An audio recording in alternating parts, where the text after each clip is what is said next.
hopefully we're able to see some of them. Okay. What you're seeing here is two different layers. Okay. The first constructed church before they put the mosaics. Okay, in the 5th century, just had the regular marble floor. Probably an earthquake happened, and during the reconstruction process, they decided to put some mosaics on top of it. Okay, so these are the layers that we have in the city. So when you had mass here, people used to be getting together in this area, particularly.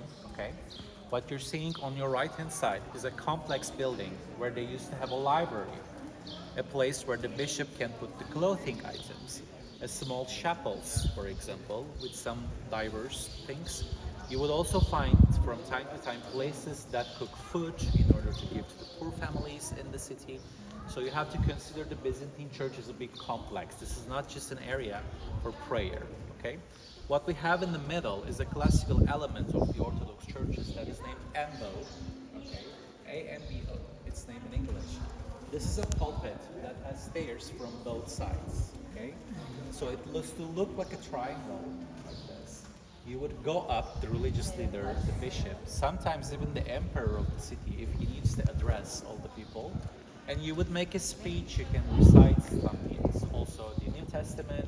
You can do many things actually in the pulpit, but the main goal was to create a space, a particular space for the religious leader to speak upon, okay? You will see that the area that you're seeing in front of you is separated with some marble panels. If you pay attention, you will see that the type of marble that they used here is quite different than the other parts of the city. This is coming from the island of Paros, okay?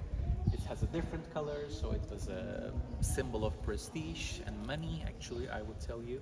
They are quite rare, and probably they had to transfer a large quantity of this type of marble from Paros Island to here in order to construct this part. So behind these walls, you will see that we have something that looks like a theater, sort of. It looks like seat. You would be able to sit on there, but nobody was sitting. As I told you, this is the place where they would put the images. Okay.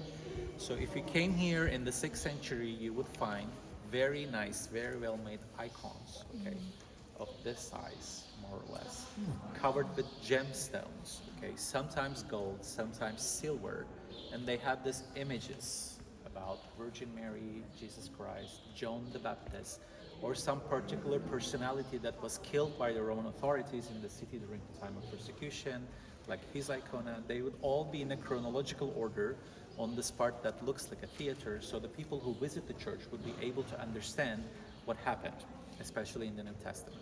Okay, that was the iconostasis, or iconostasis, which is classical Greek name.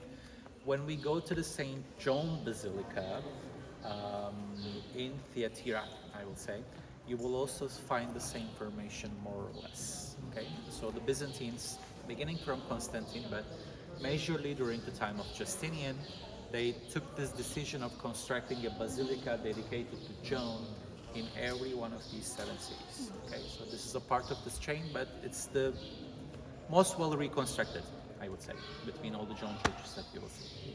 Did they ever find any of the icons? No, icons are usually taken away. They are very precious, so if your city is being invaded someone else, let's say Turkish people, the first thing that you would grab would be the icons in the church. So And they you've are. never heard of any, like in a museum anywhere? No, we have them. You have to go to Greece for that. In Athens, they have this icon museum, actually, particularly for icons.